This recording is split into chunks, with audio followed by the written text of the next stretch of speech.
तो हम सब पिछली कक्षा में पढ़ रहे थे बहुपद का गुना। ठीक है, शुरू करते हैं। तो क्लास के अंतिम में एक गुना आया था जिसे हम समझा नहीं पाए थे। तो वो गुना कुछ इस प्रकार था, 4x+3 और था 3x+2y। ठीक है, ये अंतिम में आया था जिसे हम नहीं समझा पाए थे। खैर कोई नहीं, इसे समझते हैं। अब देखिए, जब इस प्रकार का गुना है तो आप ये करेंगे, 4x+3 पहले गुना में है तो आप इसे गुना में दिखाइए कि ये बिल्कुल गुना में है।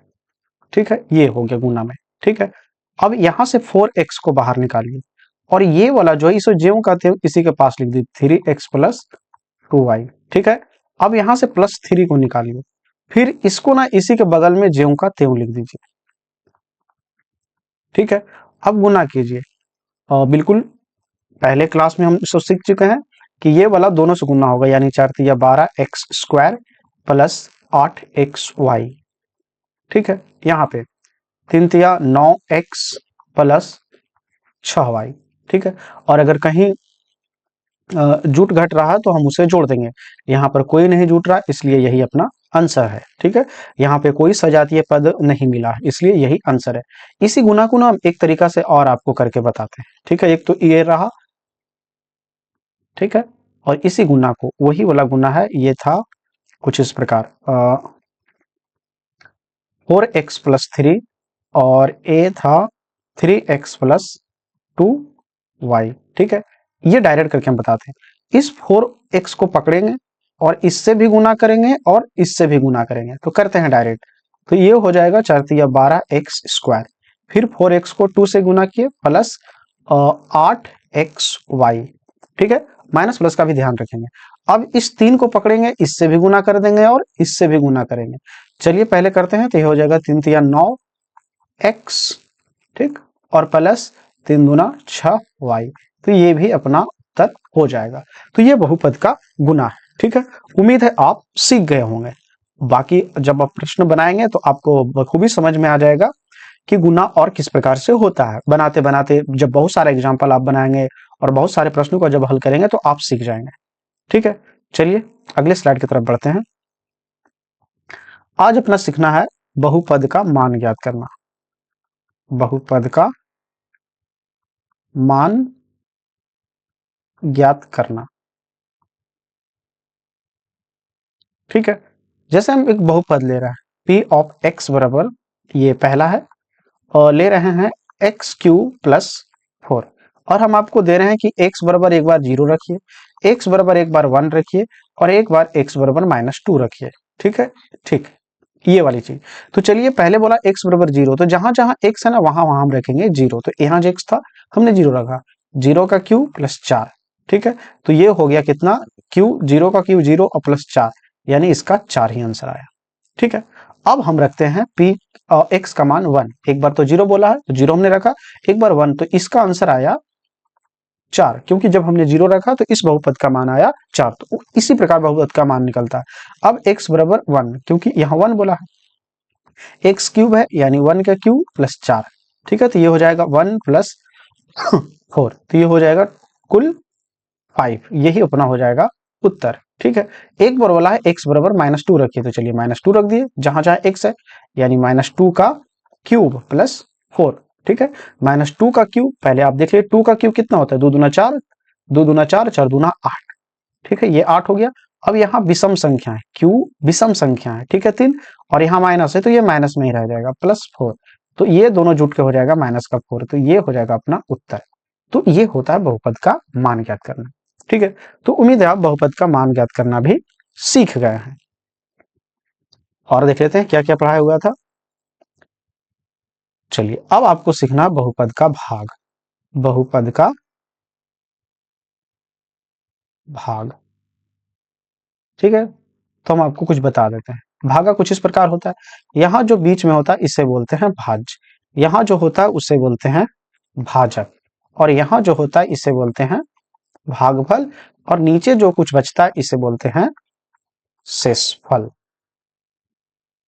ठीक है, तो ये भागा का कुछ नियम है। तो यहां से एक सूत्र बनता है, भाज्य बराबर, भाज्य बराबर भाजक गुने भागफल। ठीक है, प्लस शेषफल। ठीक है, भाज्य बराबर भाजक गुने भागफल प्लस शेषफल, और इस सूत्र को आप ध्यान रखेंगे। ठीक है, चलिए अब आगे आपको दूसरा पॉइंट बताते हैं।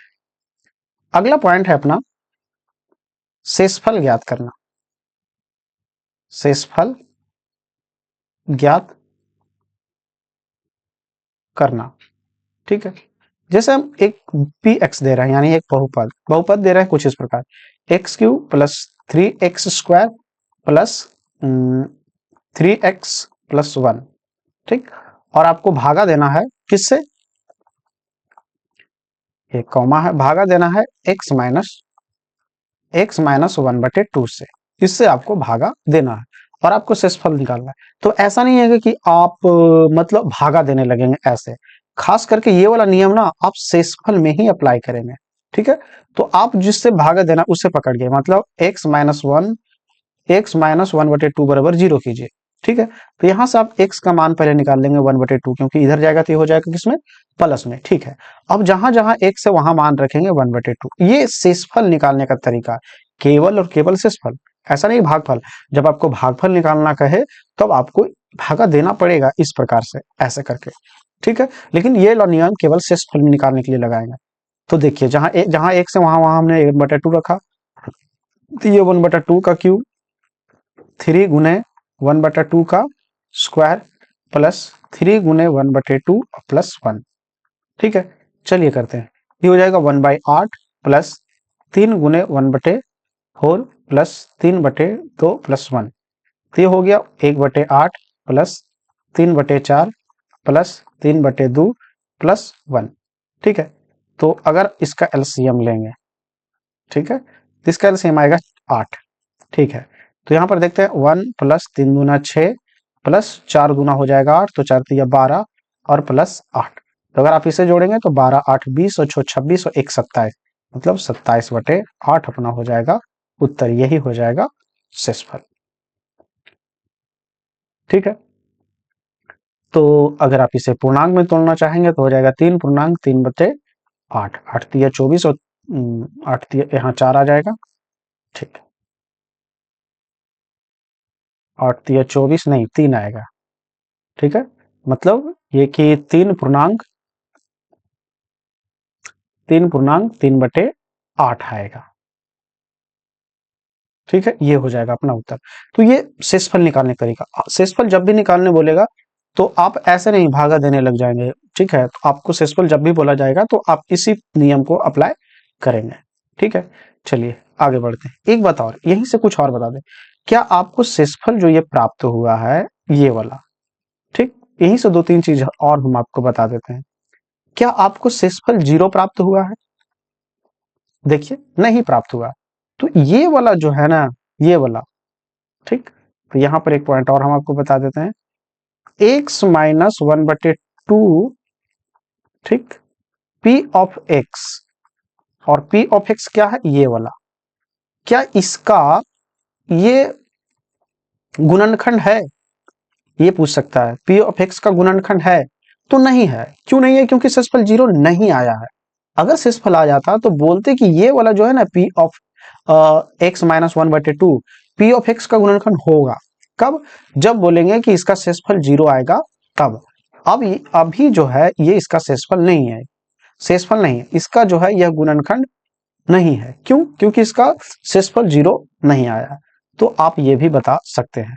तो कौन किसका गुणनखंड है, ये शेषफल द्वारा ही आप पता कर सकते हैं।